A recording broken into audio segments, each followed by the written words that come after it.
deux idées directrices, c'est-à-dire obéir au principe de création et conserver à ce festival son aspect et son idéologie populaire.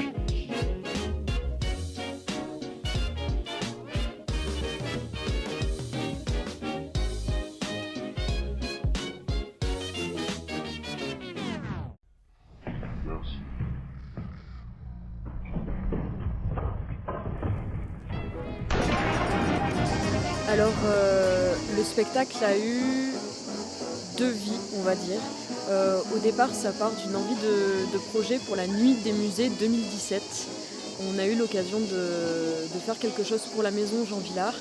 Et Baptiste a tout de suite eu envie de se lancer dans un projet autour de l'imagerie du cauchemar et de la peur. Donc on a créé une petite forme à l'issue de ça qui durait 25 minutes, qu'on a nommée Nyctalope en mai 2017. Cette forme-là, on l'a jouée dans la rue pendant le festival 2017, de nuit. On s'est dit qu'on ne voulait pas arrêter ou garder cette forme telle quelle, mais qu'on voulait aller beaucoup plus loin. Suite à ça, on a fait tout un tas d'interviews de gens à propos de leurs sensations de cauchemar, des symboliques, etc. On s'est fait des petites expériences immersives entre nous aussi. On est allé en forêt, voilà, on a regardé beaucoup de films, de documentation, etc. Et on en est arrivé en juin 2018 à la forme du spectacle Nyctalope qu'on présente au festival cette année. Alors dans l'équipe, on est 4, donc Colline Agar, Sarah Rieux, Baptiste Zilina et moi-même Léa Guillec. On est tous sortis du conservatoire d'Avignon, Pôle Théâtre.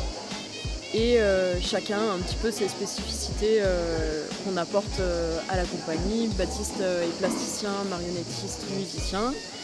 Et nous, on porte plus le côté théâtral, le mouvement. Voilà, il y en a qui sont plus proches du texte, d'autres plus proches du corps. On développe chacun nos différentes compétences au sein de la compagnie pour faire quelque chose de complet.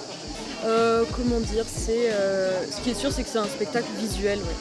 Et que de ce fait, c'est quand même très millimétré. Et il faut que les différentes composantes se rencontrent au bon endroit, au bon moment. Et au niveau de l'écriture et de la partition, ça s'apparente presque plus à de la danse qu'à du théâtre classique, entre guillemets. En soi, je conseille le spectacle à tout le monde parce que je pense qu'il peut... En fait, ce qu'on s'est rendu compte, c'est qu'il ne touche pas des catégories de personnes forcément, mais vraiment des personnes ciblées parce que ça s'adresse à un certain type de sensibilité. Et de ce fait, on ne peut jamais vraiment savoir. Il y a des personnes auxquelles on aurait pensé que ça parlerait et pas forcément parce qu'elles sont plus en distance. D'autres personnes qui n'auraient pas forcément été concernées mais qui ont été très happées par le spectacle. Je ne conseille pas ce spectacle à des personnes qui sont certaines de préférer le texte, de préférer une écriture classique.